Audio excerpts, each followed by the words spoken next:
బంగాళదుంప ఎప్పుడు చాలా వెరైటీలు ఉంటాయి. బట్ ఇవాళ చేసేది డీప్ ఫ్రై కాదండి, కొంచెం అన్నంలో కలిసేటట్టు చపాతీలో కూడా బాగుంటుంది. సో కావాల్సిన బంగాళదుంపలు, ఉల్లిపాయలు ఇవి సన్నగా కట్ చేసుకొని స్టార్ట్ చేద్దాం. వెలిగించుకొని కళాయి పెట్టుకొని సరిపడా నూనె వేసుకుందాం. బంగాళదుంప కొంచెం ఎక్కువగానే నూనె పడుతుంది, అందుకే 2 గరిటెలు వేసుకున్నా. నూనె కాగిన తర్వాత తాలింపు గింజలండి, ఆవాలు, జీలకర్ర, మినపప్పు, పసనపప్పు కలిపినవి, పచ్చిమిరపకాయలు, కరివేపాకు, అల్లం, వెల్లుల్లిపాయలు కచ్చబిచ్చగా 3 రెబ్బలు తాలింపు గింజ వేసుకున్నాం. అవి కొంచెం మగ్గినాయి. ఫస్ట్ చేసుకున్న వెల్లుల్లిపాయలు, కరివేపాకు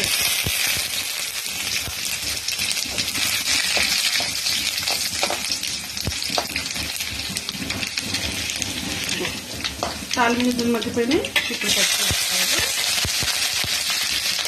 ఉల్లిపాయలు కూడా వేసుకుని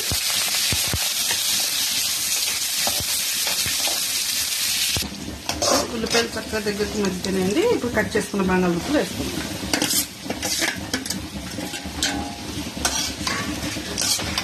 కట్ చేసుకున్న బంగాళదుంపలు వేసుకొని ఒకసారి కలిపి మూత పెట్టుకుందాం. అయ్యే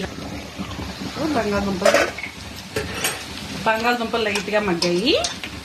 ఇప్పుడు ఒకసారి కలిపిస్తున్నాం. ఇంట్లో మనం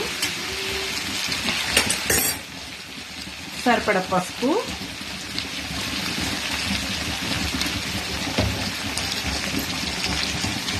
సరిపడ ఉప్పు వేసుకుందాం. కారం ఎప్పుడు లాస్ట్ దింపే ముందు వేసుకోవాలి, లేకపోతే మాడిపోయింది.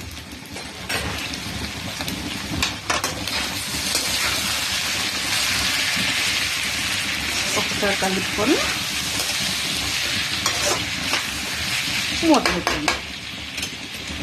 అదే ఎప్పుడు డీప్ ఫ్రై కనుకోండి, మూత పెట్టుకోకుండా ఇలాగే మగ్గించుకుంటే కరకరలాడుతూ బాగుంటుంది. కానీ మనం అన్నంలోకి కలవాలి కాబట్టి మూత పెట్టుకొని ముద్దగా దగ్గరయ్యేలాగా మగ్గ పెట్టుకున్నాం. చక్కగా మగ్గిపోయింది బంగాళదుంప. దీనికి సరిపడ కారం,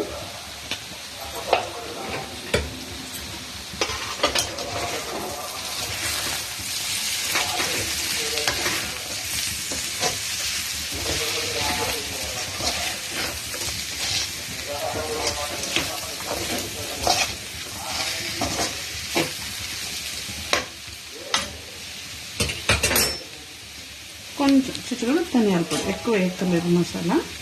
ధనియాల పొడి చిటికెడే, కొద్దిగా వేస్తే సరిపోతుంది. 2 నిమిషాలు మగ్గిన తర్వాత కొత్తిమీర వేసుకొని దింపడం. 5 నిమిషాలు కారం వేసాక మగ్గిపోయిందండి. ఇప్పుడు సన్నగా తరిగిన కొత్తిమీర చల్లుకొని కట్టేసుకోవడమే. బంగాళదుంప ఇప్పుడు రెడీ.